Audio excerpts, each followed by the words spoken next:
Oke, baik. Selamat pagi. Assalamualaikum warahmatullahi wabarakatuh.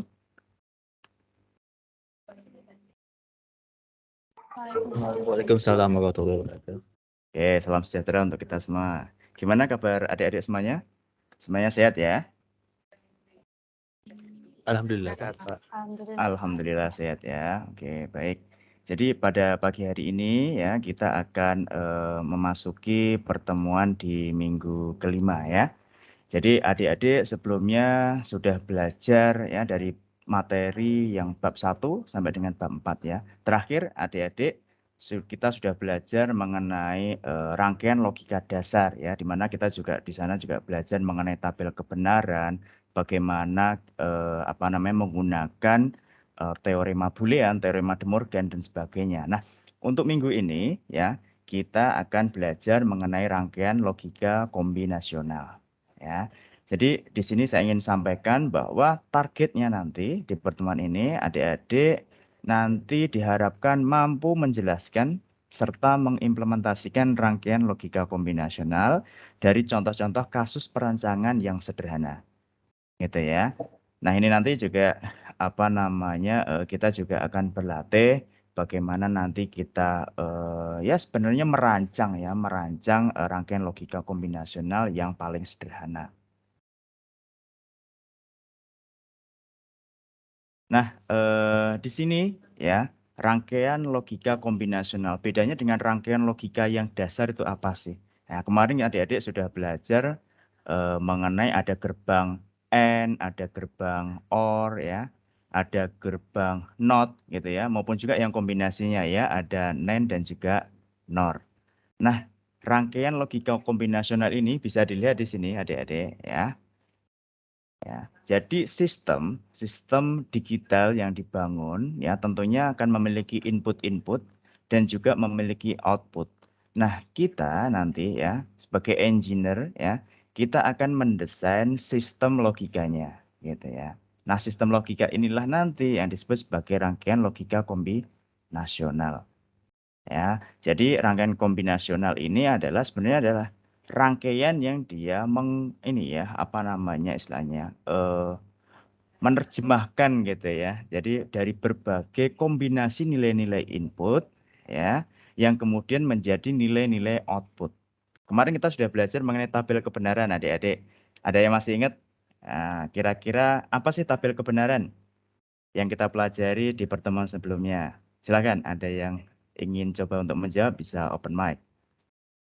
Apa itu tabel kebenaran?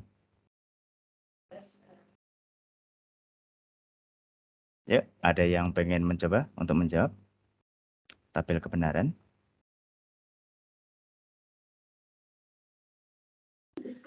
Izin menjawab, Pak. Iya, silakan Mas. Iya. Silakan, bisa dijawab. Tabel kebenaran menurut saya adalah tabel di mana ada variasi input dan akan menghasilkan output yang sesuai dengan variasi tersebut. Oke, cukup tepat nih. Oke, mungkin ada yang menambahkan. Terima kasih ya Mas. Ya, ada lagi yang ingin coba untuk menambahkan? Apa itu tabel kebenaran? Izin Pak, saya menambahkan. Ya, silakan Mas Michael. Ya, Mungkin ingin menambahkan dari Mas Fahri tadi. Ya. mungkin dari tabel kebenaran yang tadi ada variasi input dan output dapat menjadi acuan untuk membuat rangkaian logika. Oke, ini juga benar gitu ya, dan saling mengkomplement ya intinya ya. Jadi tabel kebenaran tadi yang disampaikan Mas Fahri tadi yang berisikan kombinasi sebenarnya kan, nilai-nilai dari input dan juga nilai outputnya kan itu ya kan. Ya. Ya, dan ini tujuannya adalah untuk kita merancang sistem digitalnya gitu ya. Nah, katakanlah kita punya kemarin ya mungkin yang saya gambarkan nih yang paling sederhana dulu ya. Jadi kita di sini punya ini ya tabel kebenaran ya. Kemarin masih ingat ya. Mohon maaf jika tidak lurus ya gambarnya ya. Nah di sini. Katakanlah kita punya dua aja lah, dua input gitu ya. Kemudian kita juga punya output. Nah, jadi di sini ada input 1 ya kan.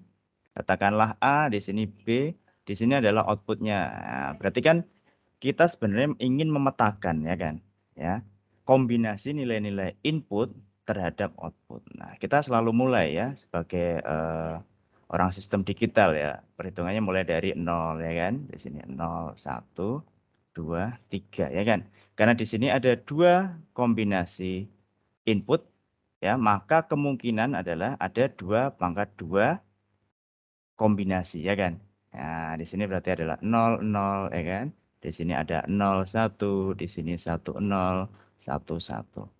Nah, inilah nanti yang sebenarnya kita sebagai perancangnya kita ingin tentukan kan gitu.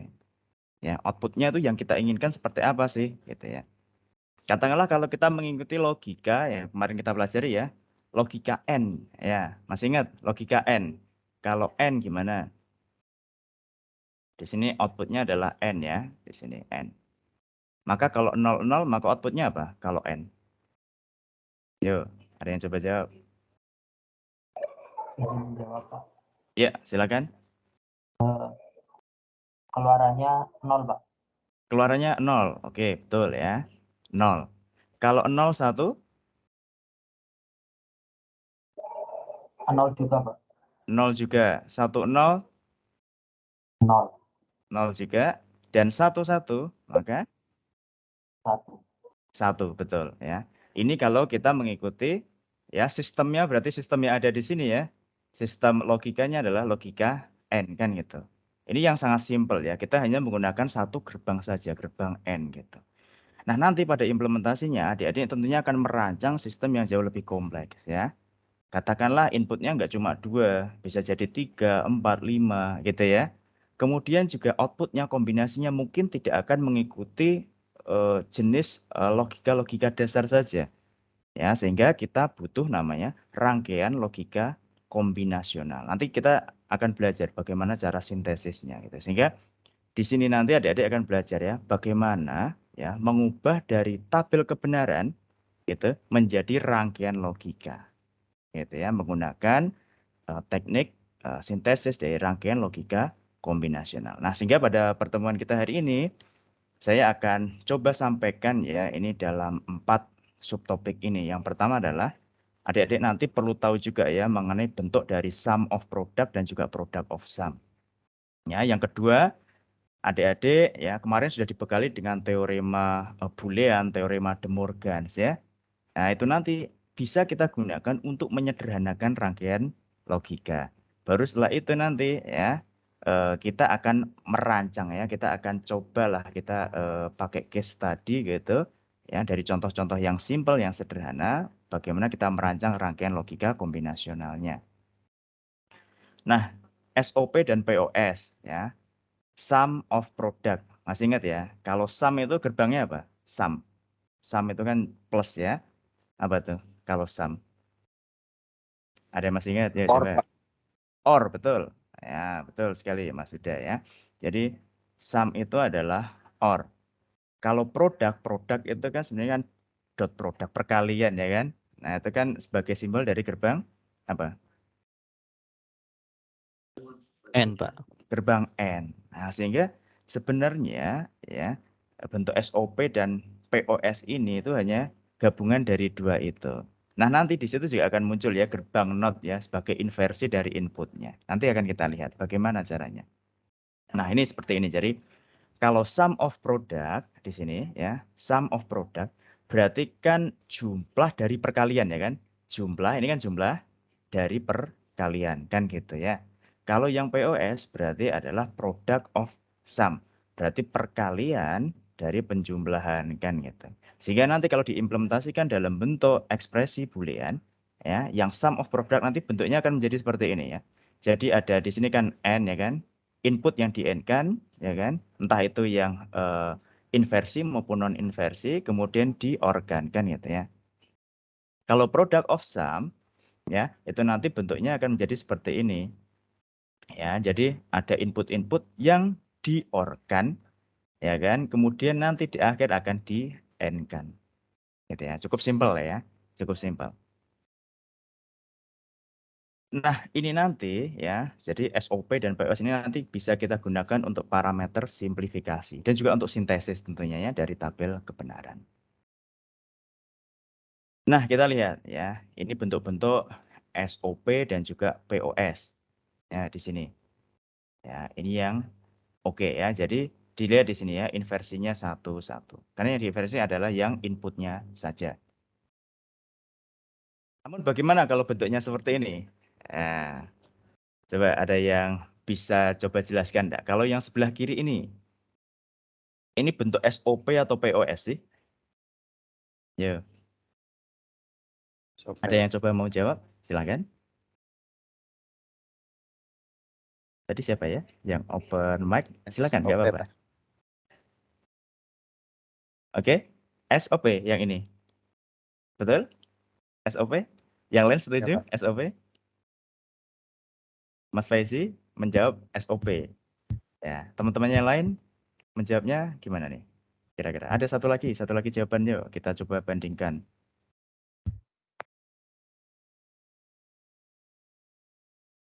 Yang kiri. Apakah benar ini SOP? Izin menjawab, Pak. Ya, silakan Mbak Dini. Ya. Bukan bentuk SOP, Pak. Bukan bentuk SOP. Ya. Berarti bentuk apa dong? POS berarti. Ya, maksudnya bukan termasuk SOP ya, bukan bentuk dari SOP maupun POS. Bukan bentuk SOP. Alasannya apa nih? Alasannya apa? Karena sesuai tadi yang dijelasin, tanda inversinya itu tidak boleh melebihi satu variabel. Betul sekali ya. Jadi adik-adik ini bisa dilihat ya bahwa inversinya ini kan along the way. Jadi sebenarnya kan input A, B, C baru outputnya yang dinotkan ya kan. Nah, ini bentuk apa nih? Bentuk gerbang apa nih? Gerbang dasar apa nih? Ada yang masih ingat? Kombinasi dari not dan apa nih? NAND, Pak. NAND, betul sekali Mas Fahri. Ini adalah gerbang NAND ya. Jadi nanti pada aplikasinya ya, ini bukanlah bentuk SOP, bukan SOP yang valid gitu ya. Ya, karena ada apa? Ada gerbang NAND di sini ya. Kalau yang valid ya, saya kembalikan di sini ya, itu inversinya ada di inputnya. Jadi not-nya itu di inputnya, bukan di outputnya. Paham ya?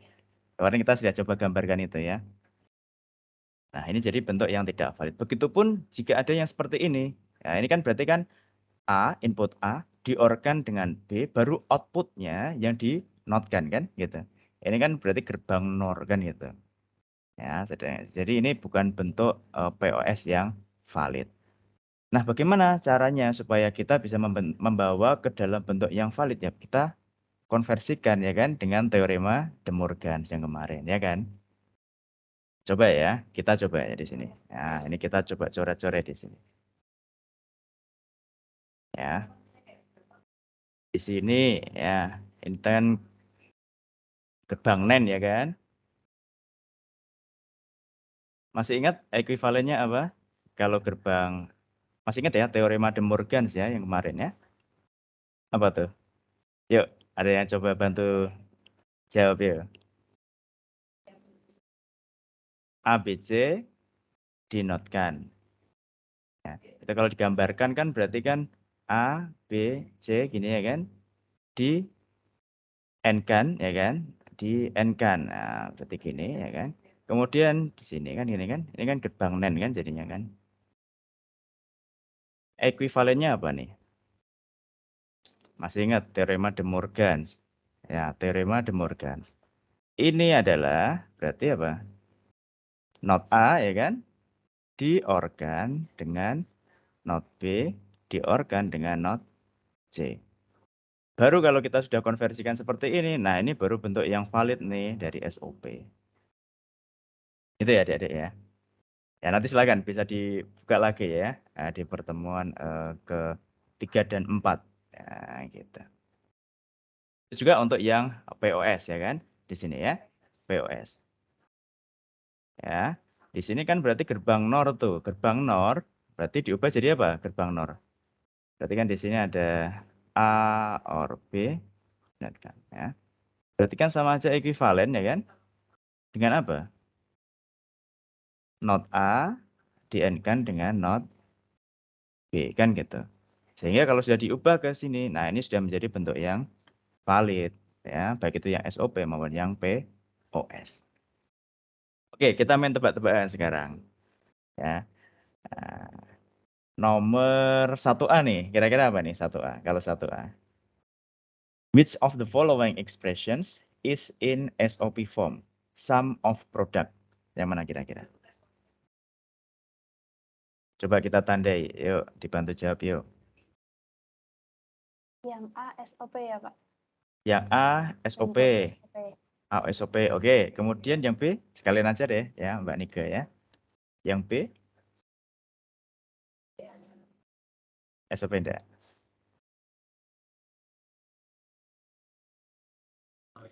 POS, Pak. POS.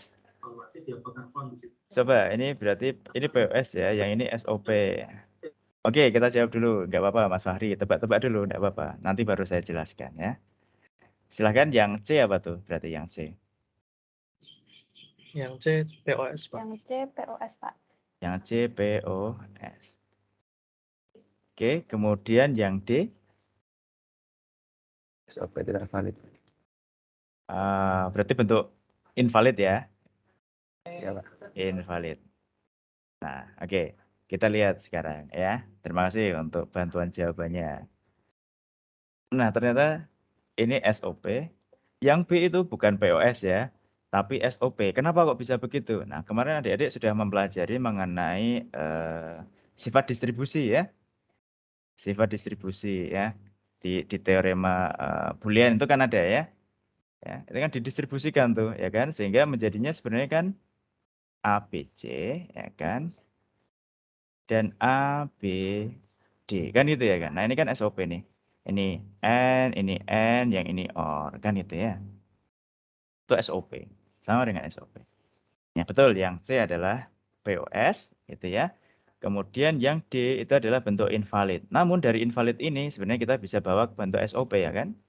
Nah berarti kan menjadi not M or not N ya kan, or PG kan gitu. Nah ini bentuk valid nih dari SOP gitu ya. Oke, sampai sini adik-adik bisa paham, bisa dikonfirmasi ya, semuanya paham ya. Kita akan lanjut. Nah ini baru pemanasan nih, baru pemanasan. Nah kita masuk ke sekarang adalah penyederhanaan rangkaian logika. Adik-adik kita semua kemarin sudah belajar tentang teorema Boolean dan juga teorema De Morgan. Nah dari kombinasi itu ya, itu kita bisa gunakan untuk menyederhanakan dengan cara apa ya, ditransformasi. Kemudian tujuannya adalah untuk meraih apa misalnya untuk membuat gitu ya rangkaian logika yang paling sederhana kan. Jadi fungsi penyederhanaan pada rangkaian logika ini itu adalah untuk mencari rangkaian ekuivalen yang paling sederhana. Parameternya apa? Paling sederhana. Yang pertama tentunya adalah jumlah gerbang logikanya sesedikit mungkin. Ya, sesedikit mungkin tapi tetap mengikuti ya tabel kebenaran gitu ya. Jadi tetap benar meskipun sedikit tapi dia benar kan itu ya. Kemudian memiliki jalur penghubung seminimal mungkin kan itu. Ya biasanya sih gitu ya. Kalau jumlah gerbangnya itu lebih sedikit gitu, jalur penghubungnya itu juga biasanya minimal gitu. Jadi dua parameter ini yang penting. Nah, pertanyaannya adalah kenapa gitu loh. Kenapa kok kita perlu menyederhanakan gitu ya. Mungkin ada yang bisa coba untuk memberikan pandangannya gitu ya. Opininya boleh silakan. Kenapa kok kita perlu menyederhanakan rangkaian logika? Yuk, ada yang mau coba menjawab?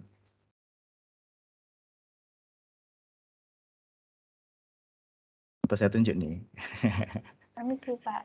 Oke, Mungkin Mbak Nika. izin Oke, menjawab. silakan. Ya, silakan. Supaya ini sih, Pak, untuk rangkaiannya mungkin lebih efisien ya, Pak. Lebih efisien. Oke, kemudian apa lagi kira-kira? Pastikannya kan nggak cuma satu alasan saja ya. Ya. Izin jawab, Pak. Ya, Mas Fahri, silakan. Lebih hemat, Pak, karena komponen yang digunakan lebih sedikit. lebih hemat dalam hal apa nih? Dalam hal biaya pembuatan. Kalau Oh untuk bisa, oke pendapatan. sip, oke. Berarti lebih ke biaya ya, karena nanti kan juga katakanlah misalnya production cost ya, berarti ya Mas Fahri ya, yang dimaksud di sini ya. Oke. Apalagi kira-kira? Yuk satu lagi, saya pengen tahu nih. Ya, Izin jawab. kira-kira. Ya silakan Mas Amin. Mungkin prosesnya jadi lebih cepat, Pak, untuk penentuannya. Prosesnya lebih cepat, bisa jadi ya. Jadi ada banyak alasan kenapa kok kita perlu menyederhanakan, kan gitu ya. Jawabannya ada di sini, gitu ya. Jadi ada 4 poin ini sebenarnya ya. Tadi yang disampaikan Mbak Nike tadi ya, lebih efisien ya, karena rangkaiannya lebih kecil ya kan, lebih kecil, efisien jadinya kan gitu ya. Kemudian tadi Mas Fahri menyampaikan apa namanya biaya produksinya ya, berarti ya lebih murah gitu ya. Kemudian yang Mas Amin tadi apa? Saya lupa tadi. Apa tadi yang disampaikan Mas Amin tadi? Pemrosesannya lebih cepat, Pak. Pemrosesan lebih cepat. Kalau proses bisa jadi ya. Nah, nanti ini juga terkait dengan ini ya, unda-undaan dari gerbangnya kan itu ya. Jadi semakin banyak apa istilahnya secara sekuensial ya kan gitu kan jumlahnya gitu ya. Tentunya delay-nya jauh lebih gede ya kan. Nah, itu nanti bisa dimasukkan juga nih. Terima kasih Mas Amin. Ya, jadi itu juga akan bisa mempercepat. Nah, selain itu nanti ketika adik-adik kita sebagai engineer ya, yang bekerja katakanlah nanti adik-adik bekerja sebagai R&D gitu ya, diminta untuk troubleshooting misalnya kan. Tentunya kan jauh lebih mudah kalau kita melakukan troubleshooting di rangkaian yang sederhana dibandingkan yang awut-awutan, yang ruwet, yang kompleks kan itu ya. Nah, ini mempermudah tracing dan juga troubleshooting. Ya, dengan menyederhanakan juga ya, tentunya rangkaiannya jadi lebih reliable gitu loh. Ya, istilahnya adik-adik mengontrol katakanlah misalnya 100 gerbang dengan 10 gerbang gitu ya. Ya, tentunya jauh lebih mudah ya untuk mengontrol yang 10 gerbang itu gitu loh. Jadi lebih reliable ya, interkoneksinya lebih sedikit. Oke, terima kasih. Kemudian kita lanjutkan lagi. Nah, proses penyederhanaan itu tentunya nanti bisa berawal dari tabel kebenaran, kita apa namanya cari ekspresi logikanya, kita sederhanakan. Tapi bisa jadi nanti adik-adik ya di lapangan nanti akan menemui ya katakanlah sebagai R&D orang baru gitu ya. Oh ternyata ada R&D yang sebelumnya sudah mengerjakan itu misalnya gitu ya. Udah membuat rangkaian yang seperti ini. Nah, adik-adik diminta untuk menyederhanakan lagi. Nah, ini production cost-nya mahal nih gitu loh. Kita perlu yang lebih sederhana, bisa enggak? Wah, ternyata bisa gitu ya. Ya, kita bisa pakai teknik namanya aljabar boolean. Nah, kita lihat bagaimana kok bisa ya dari yang ini gitu ya menjadi yang ini. Nah, kira-kira gimana? Nah, kita lihat kita bisa pakai kemarin ya. Kuncinya di sini adalah teorema boolean dan juga teorema De Morgan ya. Gitu ya. Silakan adik-adik bisa dibuka itu materi di bab 4 ya. Dan juga beberapa ada yang di bab 3 juga ya sebagai pendahuluannya.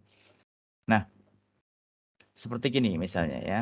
Output itu sama dengan AB not A or BC dinotkan ya di sini ya. Nah, kita lihat di sini adik-adik. Di sini ini sebenarnya gerbang apa sih? Ya. Not-nya ada di output-nya ya. Itu kan berarti kalau nggak NAND kan NOR ya kan. Nah, itu gerbang apa tuh? Kata kuncinya di situ.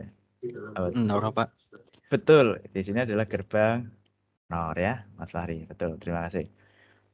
Nah, gerbang NOR itu kan punya rangkaian ekuivalennya ya kan. Berarti kan kita bisa bawa, kita bisa ubah kan bentuknya kan dari yang AB. Nah, ini yang NOR-nya kita ubah berarti menjadi apa? Berarti kan menjadi not gini ya. Ya kan? Kemudian BC diginikan lagi ya kan. Not 2 kali itu berarti adalah nggak not kan gitu loh. Ini saya untuk menyimpulkan aja ya. Nah, di sini kita temukan lagi kan di sini ada not tapi di outputnya. Gitu. Ini kan gerbang, masih ingat gerbang NAND ya kan. Baru kita ubah, oh NAND ini berarti adalah not B or C kan gitu ya kan. Nah, ini dikalikan dengan A. Nah, A-nya dikeluarkan. Ya kan? Berarti di sini ada A, B. Di sini ada not B, C. Nah, adik-adik silakan bisa dibuka ya di teorema Boolean ya. Ya. X ya katakanlah ya, sesuatu ya yang di-n-kan dengan sesuatu itu sendiri, hasilnya apa? Masih ingat? Bisa dibuka di ini. Jadi sesuatu jika di-n-kan dengan sesuatu itu sendiri, maka hasilnya apa? Sesuatu yang di-n-kan.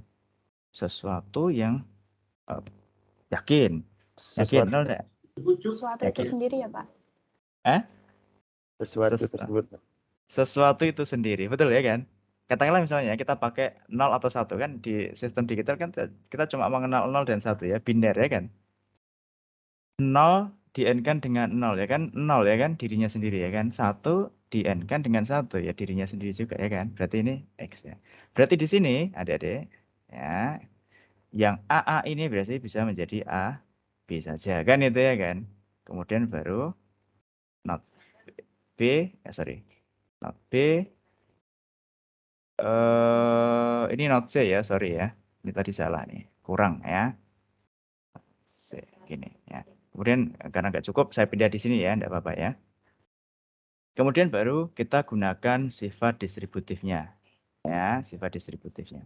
Di sini berarti ada AB, not B, or A, NB, ya, N not C. Nah, sekarang pertanyaannya di sini kan ada yang bisa kita sederhanakan lagi, kan itu ya kan? Nah, sesuatu di-n-kan dengan inverse-nya. Sesuatu di-n-kan dengan inverse-nya. Hasilnya apa tuh? 0, Pak. 0, Pak. Katakanlah ya, oke ada jawabannya 0 ya, guess-nya ya. Katakanlah X di-n-kan dengan not X. Coba ya masukkan ya, kalau ini X-nya adalah 1 berarti kan di-n dengan 0. Berarti 0. Kalau ini 0, ini 1, sama aja 0. Oh berarti 0 ya kan? 0 kan di sini ya berarti ya. Berarti kan A di-n-kan dengan 0. Sesuatu yang di-n-kan dengan 0, hasilnya apa? Ya? 0. 0 gitu. Sehingga hanya tersisa yang ini saja. Itulah kenapa dari yang serumit ini gitu ya. Nah, ini bisa dihasilkan yang lebih sederhana. Menjadi X outputnya ya. X sama dengan A, N, B, N, not C. Gitu ya. Jadi adik-adik nanti silahkan. Ini memang harus banyak berlatih. Nanti kita akan banyak latihan soal juga di sini. Sehingga adik-adik jauh lebih mahir nanti. Untuk menggunakan teorema Boolean dan juga teorema De Morgan untuk penyederhanaan ya. Oke. Sampai di sini adik-adik bisa paham? Atau ada mungkin yang belum paham, silahkan bisa raise hand ya, sebelum kita lanjutkan. Semuanya paham? Bisa dikonfirmasi? Paham ya? Oke ya, sip ya. Oke, kita lanjutkan. Nah, itu tadi yang saya coba sampaikan itu kan metode penyederhanaan dengan menggunakan aljabar Boolean. Nah, nanti pada prakteknya adik-adik ya metode penyederhanaan itu ya sesuai dengan textbook yang kita pakai ya, pakainya Ronald J. Toji ya. Nah, itu kan ada 2 jenis sebenarnya metode penyederhanaan. Yang pertama kita bisa pakai aljabar Boolean. Kita pakai teorema Boolean dan juga teorema De Morgan.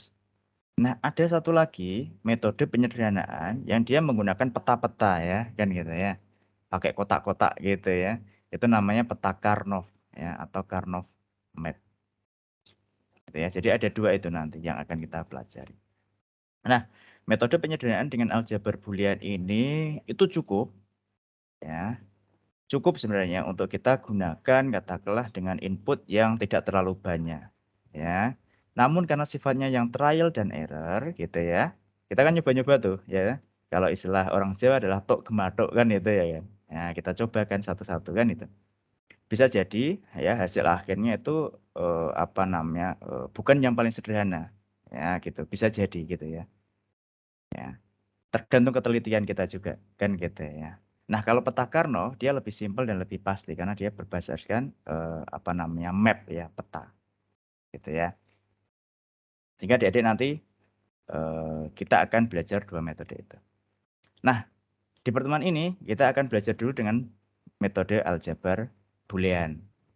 Nah, ini ada contoh ya, ada contoh mungkin adik-adik bisa apa saya berikan waktu ya apa namanya sekitar 2 menit atau 3 menit gitu untuk coba mengerjakan ini, menyederhanakan. Nanti kita lihat hasil akhirnya sama enggak dengan apa yang saya kerjakan. Yuk coba kita coba saya berikan waktu sekitar ya 2 menit 3 menit ya ke depan. Silahkan untuk bisa coret-coret sendiri. Dicoba dulu semuanya ya. Mohon untuk mencoba.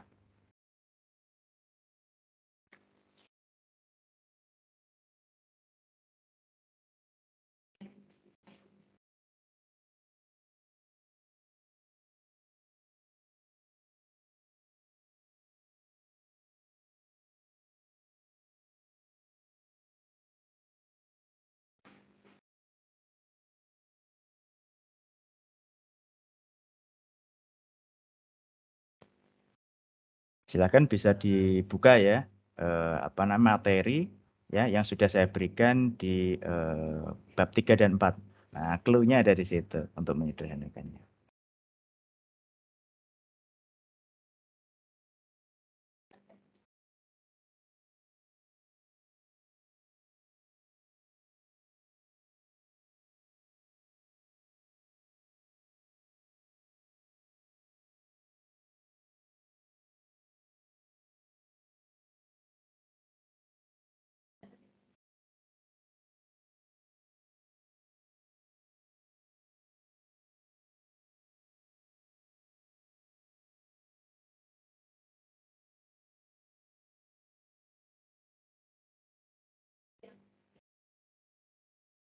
Oke, mungkin akan saya bantu ya dengan menampilkan teorema Boolean dan juga teorema De Morgan-nya ya. Sebentar, saya bukakan dulu materinya ya.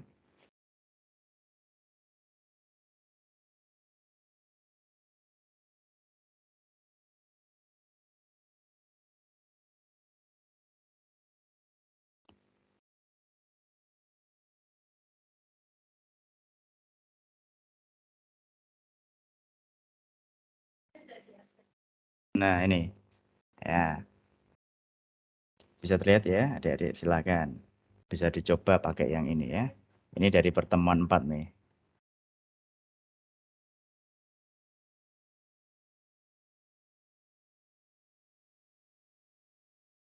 Atau bisa dibuka ya supaya saya bisa menampilkan tadi ya soalnya ya. Ups.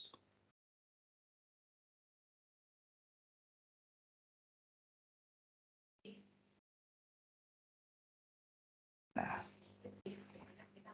Oke. Mungkin sudah ada yang mendapatkan jawaban yang tepat? Adik-adik? Ada yang bisa nyoba untuk sampaikan barangkali?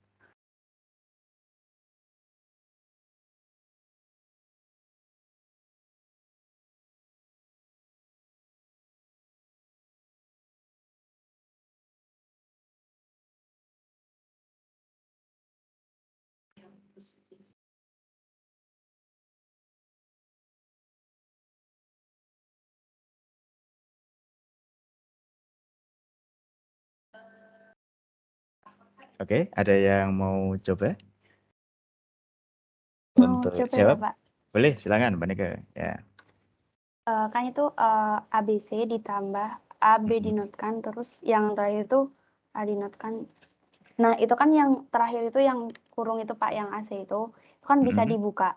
Itu jadinya Oke. A plus C ya Pak? Yang sini ya, Nah, yang ini ya. iya. Oke, ini berarti adalah A or C, gitu ya. Karena Ya, A or dinotkan C, 2 Pak, kali maksudnya. ya. Oke. Kemudian di Nah, sini kemudian masih ada A not B ya. iya. A Nah, not B sama ABC. Nah, hmm, kemudian setelah itu kan yang dalam kurung itu Pak dibuka dikalikan sama yang depannya.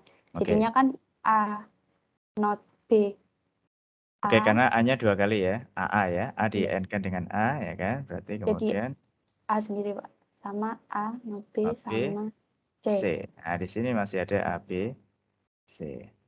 B, C. Kemudian, nah ini cukup tricky nih, ini tricky nih. Lanjutannya gimana berarti? Terus yang ini Pak, yang ABC sama yang A not B, C itu untuk AC-nya dikeluarkan, terus Oke, ini dalam C-nya ya. Berarti, oke, di sini berarti AB ya.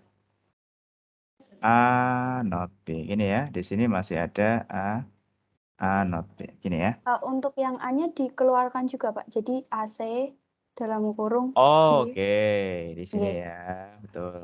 Oke, ini saya hapus ya, hapus ya. Gini.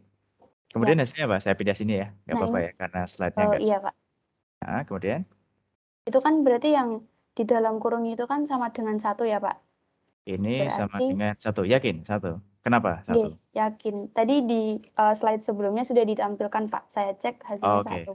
oke 1 ya. Jadi Oke, berarti hasil akhirnya itu AC sama yang terakhir ini Pak, A not B. A not B. Gini. Oke, sip. Terima kasih Mbak Iya. Nike. Ya, kita cek ya jawabannya ya. Jawabannya ada di next slide saya nih.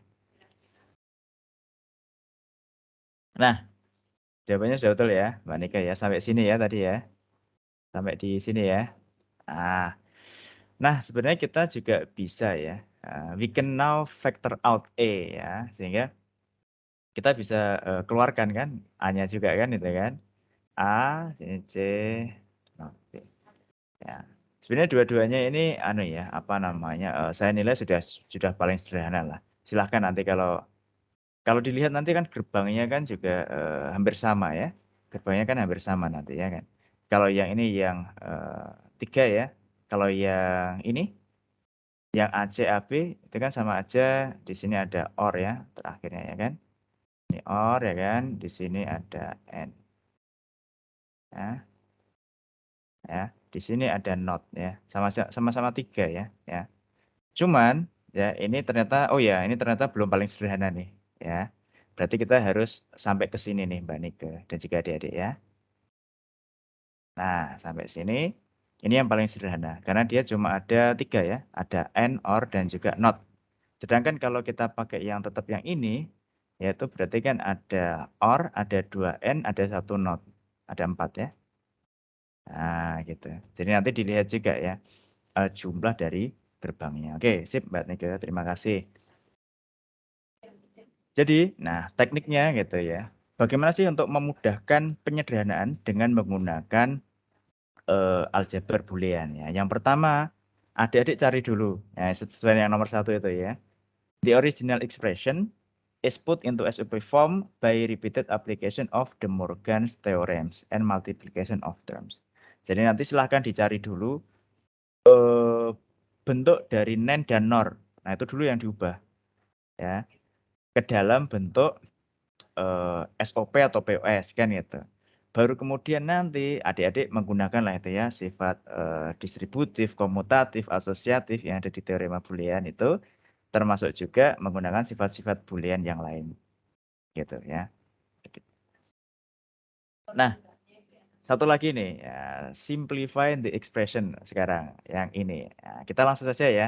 Nanti saya coba kerjakan adik-adik langsung secara real time interaktif gitu di adik-adik yang guide saya gitu ya. Adik-adik yang guide saya untuk menyederhanakan. Nah, kira-kira kalau bentuknya seperti ini gimana nih?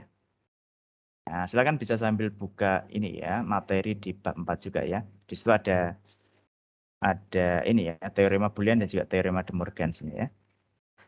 Kalau seperti ini gimana enaknya? Gimana cara menyederhanakannya? Nah, di situ kan ada 3 tuh. Ini nanti cukup tricky nih nanti.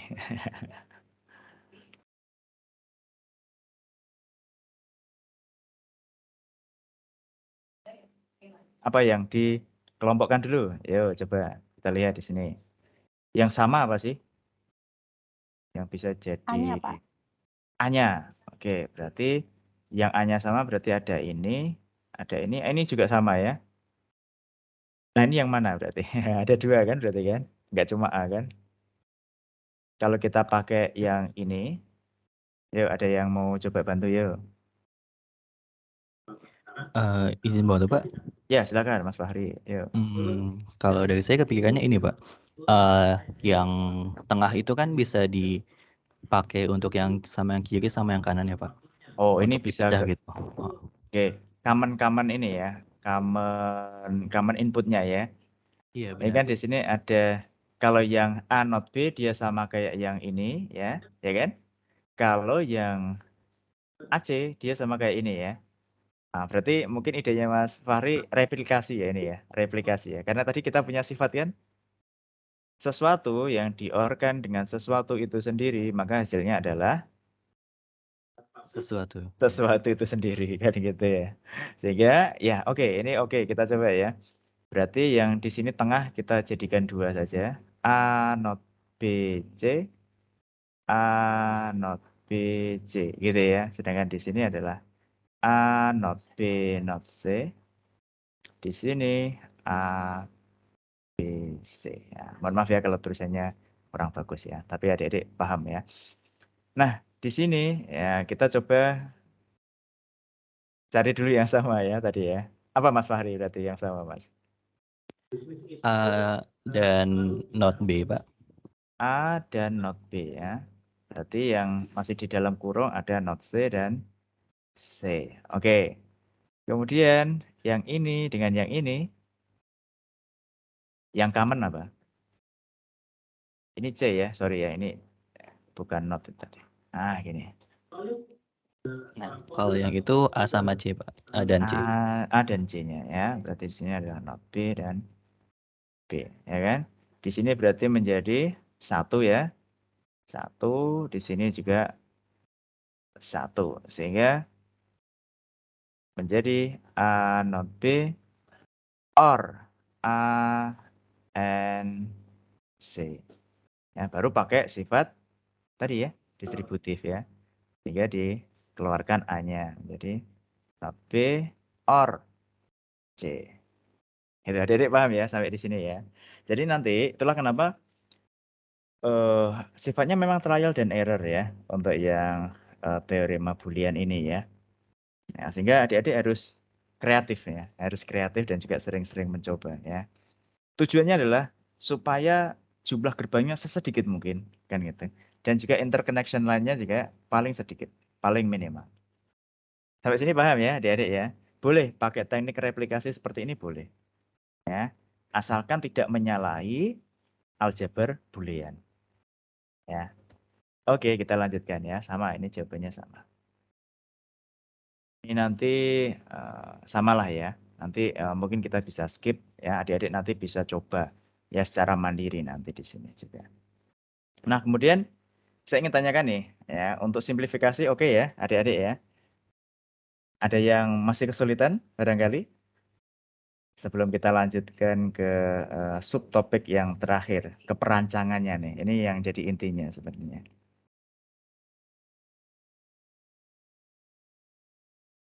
Mbak Nika, Mbak Dini, cukup jelas? Atau masih ada yang ingin ditanyakan barangkali? Sudah cukup jelas, Pak. Cukup jelas? Oke. Saya lanjutkan ya. Kita masuk ke perancangan rangkaian logika kombinasional. Nah, ini intinya sebenarnya ya. Jadi seperti yang saya sampaikan di awal bahwa ketika adik-adik merancang sebuah sistem digital gitu ya, yang melibatkan gerbang-gerbang itu ya, adik-adik tahu input-inputnya, adik-adik menginginkan gitu ya, kombinasi input-input itu akan membentuk nilai output tertentu kan gitu. Sehingga di awal perancangan adik-adik sudah memiliki namanya tabel kebenaran atau truth table. Gitu ya. Nah, dari truth table itu kita hendak menggambar rangkaian logika kombinasionalnya. Nah, caranya gimana? Caranya gimana kira-kira? Nah, ini ada standar sintesis ya, rangkaian logika dari tabel kebenaran. Kita punya 2 istilah di sini ya. Mohon untuk diperhatikan. Ini adalah intinya di sini ya. Ada min terms, ada max terms. Ya. Kalau min terms itu adalah product terms. Ya, product terms. Bisa dilihat di sini ya, produk ya. Ini kan product terms nih, ya kan? Di sini nih.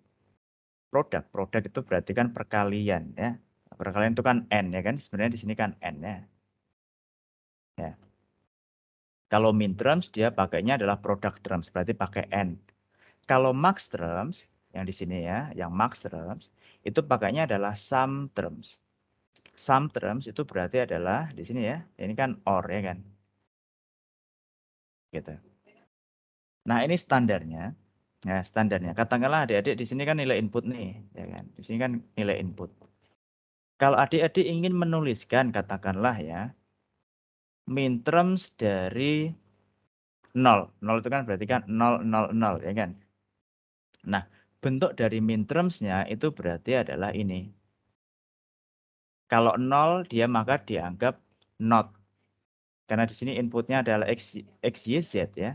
Berarti min term 0 ini itu adalah not x, and not y, and not z.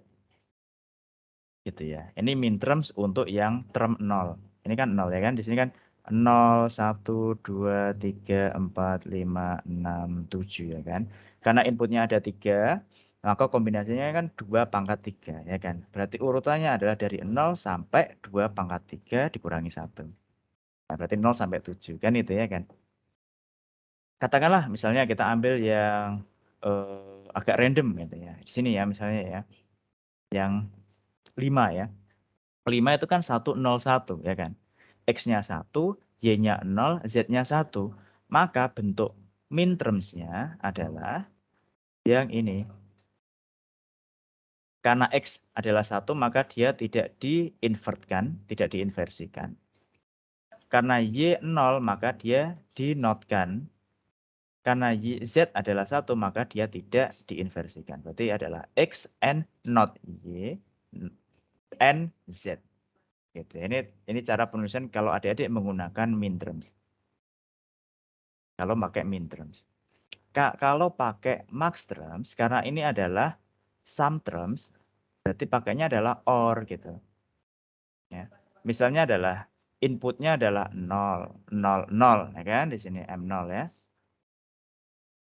Ya, M-nya besar ya karena max terms ya. Kalau M-nya kecil ini min terms ya gitu. Maka dia bisa dituliskan. Kalau 0, dia malah tidak diinversikan.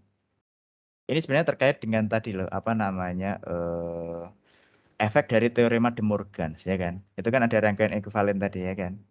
Nah, itu nanti ngaruhnya di sini ya.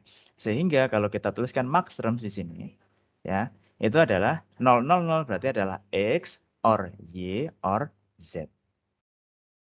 Gitu ya. Ya, kita coba lihat nih. Mungkin kita ganti yang ketiga ya, berarti yang di blok sini ya. Kalau 3 itu kan 0, 1, 1. Nah, 3 itu 0, 1, 1. Berarti yang 0 nggak diinversikan, kan itu ya kan? Yang 1, 1 malah diinversikan. Tapi bentuknya adalah OR. Berarti X, OR, not Y, OR, not Z. Itu kalau kita pakai standar yang max terms. Gitu ya, diterima dulu. Nah, pertanyaannya adalah, kapan kita menggunakan min terms, kapan kita menggunakan max terms? Gitu ya. Nah, ini ada contohnya. Saya kasih ilustrasi. Sebenarnya dari tabel kebenaran, kita bebas saja adik-adik. Kita bebas. Kita mau pakai yang min terms atau max terms. Tapi nggak boleh dicampur-campur ya. Kalau standarnya kita pakai min terms, itu nanti hasilnya kan berarti menjadi SOP ya kan. Karena SOP itu kan sum of product. Ya kan? Min terms itu adalah product terms. Kan gitu ya kan. Berarti jadinya SOP. Jadi mungkin saya bisa, kalau kita pakai min terms, di sini, maka nanti jadinya adalah dia ekspresi bulannya adalah bentuk SOP. Gitu. Kalau pakainya max terms, berarti karena dia max term itu kan berarti sum terms ya kan? Berarti kan product of sum, berarti adalah POS. Gitu. Jadi dari tabel kebenaran silakan bebas saja adik-adik mau pakai yang SOP atau POS. Namun ya karena kita nanti ada proses penyederhanaan, ya biasanya yang paling mudah untuk dilakukan simplifikasi menggunakan aljabar boolean tentunya ya. itu adalah yang bentuk SOP. Nah, sekarang kapan kita menuliskan minterms-nya? Nah, ini ya, kita lihat sekarang. Kalau tadi kan baru kombinasi inputnya saja, kita sekarang melihat outputnya. Minterms itu akan dituliskan kalau outputnya 1. Berarti yang di sini ya, ini berarti kan M1, M2 gitu ya. Karena dia di sini outputnya 1, di sini juga 1. Jadi minterms itu dituliskan kalau dia outputnya 1 sebagai minterms. Kalau maxterms, dia dituliskan untuk output yang nilainya 0. Tapi harus konsisten ya, nggak boleh dicampur. Kalau oke, saya mau pakai minterms saja, berarti yang diambil yang satu-satu saja. Kalau oke, saya mau pakai maxterm, maka pakai yang 0 saja. Sehingga adik-adik harus memilih di awal. Ya harus konsisten. Nah, maxterm dan minterms ini itu digunakan. Ini adalah dasar dari rangkaian logika kombinasional. Gitu ya. Karena dia bisa menuliskan ekspresi boolean dari tabel kebenaran. Kan itu ya, tools yang kita butuhkan kan itu ya kan. Ya, sehingga kita lihat di sini ya. Rangkaian logika kombinasional itu digunakan ketika apa? Kombinasi nilai-nilai input dan output dari tabel kebenaran sudah diketahui. Dan rangkaian logika ingin dibuat berdasarkan tabel kebenaran tersebut. Saya sini paham ya. Nah, sekarang kita coba ya. Kita coba. Mungkin adik-adik, ini saya ingin tanya nih. Nah, kita punya tabel kebenaran ini nih ya, sekarang. Bagaimana cara menuliskan minterms-nya? Yuk, ada yang mau coba bantu untuk menjawab?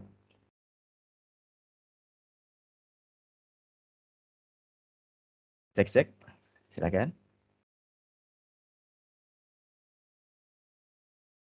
Yuk, ada yang mau bantu jawab yuk.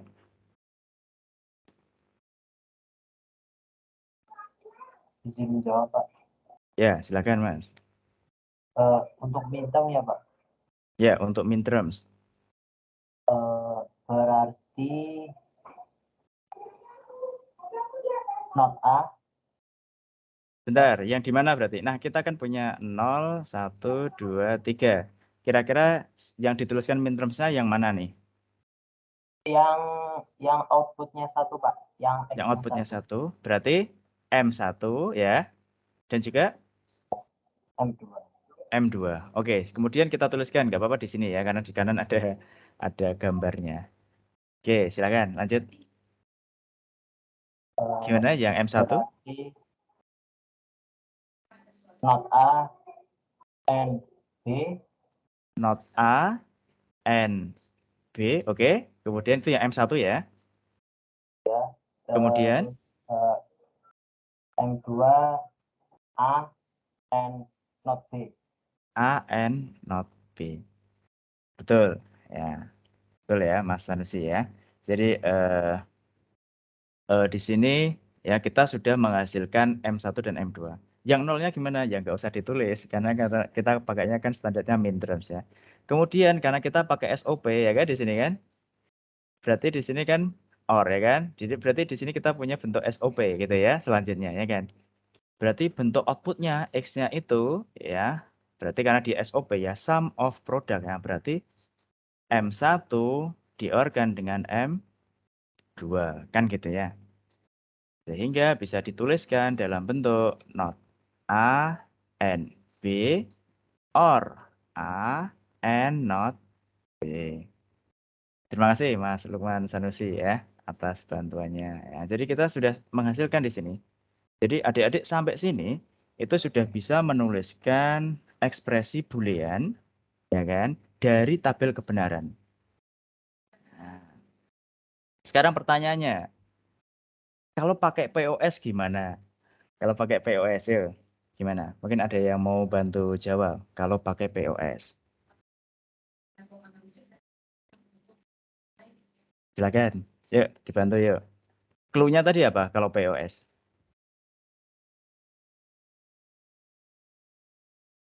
Yang output-nya adalah 0. Berarti nanti POS itu, ya kan? itu karena dia bentuknya kan sum terms ya. Sum terms ya kan berarti kan. Berarti nanti bentuknya kan seperti ini ya kan. Di N kan gini ya. Ya. Di sini berarti adalah M berapa? M besar ya. M0 Pak. M0 di Dan N kan M3. dengan M3. Betul. Sehingga bentuknya nanti karena dia adalah max terms, maka M0 bentuknya gimana Mas Fahri? A or B. A or ya, or Iya, B. or B. B. Terus kemudian untuk M3-nya not A or not B. Not A or not B. Oke, betul. Ya, terima kasih Mas Fahri. Jadi sampai sini adik-adik, sebenarnya adik-adik kan dari satu tabel kebenaran saja, adik-adik bisa membuat dua jenis itu kan ekspresi boolean. Yang pertama dari bentuk SOP, satunya bentuknya adalah POS. Dua-duanya betul. Dua-duanya betul.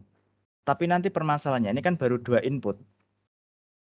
Kalau yang 3 input berarti kan kombinasinya ada 2/3, ya kan? Kalau 4 input berarti 2/4, ya kan 16. Nanti permasalahannya adalah selanjutnya adalah masalah penyederhanaan. Gitu ya. Jadi masalahnya adalah dalam hal penyederhanaan. Ya, tentunya ya ini dari beberapa ini dari pengalaman dan juga dari buku textbook yang kita aju gitu ya, menyebutkan bahwa SOP memang jauh lebih mudah kita gunakan untuk penyederhanaan. Sehingga mungkin clue dari saya. Kalau nanti katakanlah outputnya itu ya ada 8, 16 atau 32 kelipatan 2/n kan gitu kan. Itu nanti silakan kalau jumlah satunya lebih sedikit gitu ya, jumlah output satunya lebih sedikit langsung pakai SOP. Tapi kalau jumlah nolnya yang sedikit katakanlah cuma 1 atau 2 gitu ya, langsung adik-adik pakai yang POS saja. Gitu ya. Itu kata kuncinya di situ. Oke. Nah, ini sama, ini sudah saya jelaskan di awal gitu ya. Nah, jadi ini adalah komplit desain prosedurnya nanti ya. Kalau adik-adik sudah punya tabel kebenaran ya, berarti nanti kan kita harus menginterpretasikan gini ya. Kalau itu tadi tabel kebenaran ya. Nanti ketika adik-adik bekerja katakanlah sebagai engineer ya, permasalahan itu biasanya adalah dalam bentuk soal cerita adik-adik kan itu. Katakanlah klien adik-adik, oh saya pengennya itu kalau kombinasi input A, B, C ini ya outputnya adalah ini gitu ya. Atau dari perusahaan katakanlah punya beberapa sensor gitu ya kan. Kombinasinya harus ini sehingga outputnya ini. Ya, sehingga adik-adik nanti harus bisa menerjemahkan permasalahan yang bentuknya soal cerita ke dalam bentuk tabel kebenaran. Baru dari tabel kebenaran kita bawa ke tadi ya kan bentuk SOP atau POS kan gitu kan. Kemudian kita sederhanakan. Kemudian dari yang paling sederhana baru kita gambarkan, kita implementasikan ke dalam bentuk rangkaian finalnya. Jadi itu ya. Jadi ada 5 step ini sebenarnya. Ini contohnya saja. Tadi sudah oke ya. Nah, jadi nanti sebelum adik-adik menggambarkan, ya, yang dihasilkan dalam rangkaian logika kombinasional ini belum sederhana biasanya. Sehingga ada satu step tambahan, yaitu penyederhanaan. Nah, sebelum adik-adik menggambarkan atau mengimplementasikan ke dalam bentuk rangkaian nantinya. Nah, terakhir nih, ya kita tadi sudah belajar bareng-bareng bagaimana melakukan sintesis gitu ya. Rangkaian logika dari tabel kebenaran. Nah, sekarang kita punya soal cerita adik-adik. Nah, di sini ya bisa dibaca ya. Desainlah sebuah rangkaian logika yang memiliki 3 input A, B, dan C. Yang outputnya akan bernilai high itu 1, gitu, hanya ketika 2 atau lebih nilai inputnya bernilai high atau 1. Kira-kira tahap awal apa nih yang perlu adik-adik lakukan? Mungkin Mbak Dini bisa bantu mungkin. Apa tahap pertama? Tahap pertama. Tahap pertama. Dari complete design procedure tadi. Saya kembali flashback sini ya. Yuk, bisa dibantu Mbak Dini? Buat tabel kebenarannya dulu, Pak. Betul. Ya. Tahap pertama adalah membuat tabel kebenaran dari soal cerita, kan gitu ya kan? Kita lihat sekarang ya, di situ ada sorry. Ini tahapannya ya. Oke, saya gambarkan di sini ya. Berarti ada 3 input, ya kan? Berarti kan ada A, B, C. Kemudian di sini ada nilai output. Ya, nilai output di sini. Ya. Kalau inputnya ada 3, berarti kombinasinya ada berapa jumlahnya?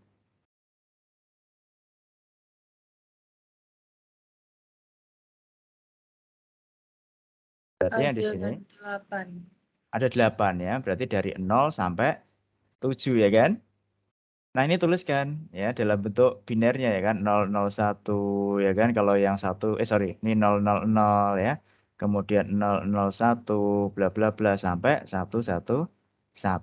Nah, outputnya ini kan belum diisi nih ya kan. Outputnya kan belum diisi. Nah, itu ngisinya adalah dengan soal cerita ini kan gitu. Clue-nya adalah outputnya hanya akan bernilai high hanya ketika 2 atau lebih nilai inputnya bernilai high. Berarti hanya akan satu outputnya kalau inputnya itu tadi bernilai high itu 2 atau 3 kan itu ya. Ceritanya kan gitu. Nah, sehingga nanti adik-adik bisa simpelnya ini langsung gitu ya. Nah, berarti kan kalau kita gambarkan kan nanti bentuknya seperti kombinasi inputnya, kemudian ya kan dia hanya akan bernilai 1 jika minimal ada 2 inputnya bernilai 1 kan itu ya kan. Makanya ini hanya akan ini ya kan di sini. Oh, ini juga sama nih, ada 2. Oh, berarti 1. Sedangkan yang ini juga 1. Gitu ya. Kemudian dari sini kita bawa tuh ya ke bentuk cara sintesis tadi menggunakan rangkaian logika kombinasional ya, sehingga bisa diperoleh yang ini min terms-nya kan gitu ya kan. Min terms kemudian kita hasilkan ya kan, berarti di sini SOP-nya, bentuk dari SOP-nya. Nah, kan ada 4 tuh tadi ya, kalau dituliskan kan berarti bentuknya seperti ini ya kan. SOP-nya. Tuh. Ya. Baru dari sini tahap selanjutnya apa? Tahap selanjutnya. Penyederhanaan, Pak. Penyederhanaan, betul sekali ya. Berarti harusnya di sini adalah penyederhanaan. Kan gitu ya kan. Baru kita sederhanakan. Ya, silahkan nanti adik-adik bisa coba. Nah, kita bisa pakai teknik multiplikasi tadi, kan gitu ya kan. Untuk memudahkan, kan itu ya kan. Dari yang ini, not A, N, B, N, C, or A, not B, C ya, or AB, not C, or ABC ya kan. Kita ubah ke bentuk ini, kan itu ya kan. Ada proses multiplikasi yang ABC-nya kan itu ya kan. Untuk memudahkan pengelompokan tadi, ya kan di sini. Baru kemudian kita hasilkan yang paling sederhana. Baru dari situ, adik-adik, wah ini udah oke nih, udah paling sederhana nih. Ya, berarti tinggal digambarkan. Gitu ya. Jadi sampai sini ya saya rasa pemahaman adik-adik sudah komplit gitu. Jadi sampai sini kita sudah memenuhi capaian pembelajaran mata kuliah dan juga sub CPMK yang di pertemuan hari ini. Gitu ya, adik-adik sudah bisa menggambarkan rangkaian logika gitu dari apa? Dari tabel kebenaran. Yang digambarkan pun yang paling sederhana. Gitu ya. Nah, untuk itu silahkan nanti karena kata kunci untuk bisa mahir dalam penyederhanaan adalah latihan. Silahkan nanti adik-adik bisa latihan soal lagi ya dengan menggunakan soal yang ini gitu. Kemudian juga yang ini gitu. Kemudian juga saya juga sudah siapkan gitu untuk PR-nya ya. Itu nanti bisa diakses melalui Kulon ya, kuliah online. Ini tuh adik-adik ya untuk materi yang bisa kita pelajari di hari ini ya di minggu kelima ini. Apakah ada pertanyaan adik-adik sebelum kita tutup untuk perkuliahan kita pada hari ini? Silakan. Ada pertanyaan barangkali atau ada hal-hal yang masih mengganjal Pak, saya yang bagian ini belum paham misalnya. Silakan bisa ditanyakan dulu. Atau bisa dikonfirmasi kalau sudah cukup paham, cukup jelas penjelasan dari saya.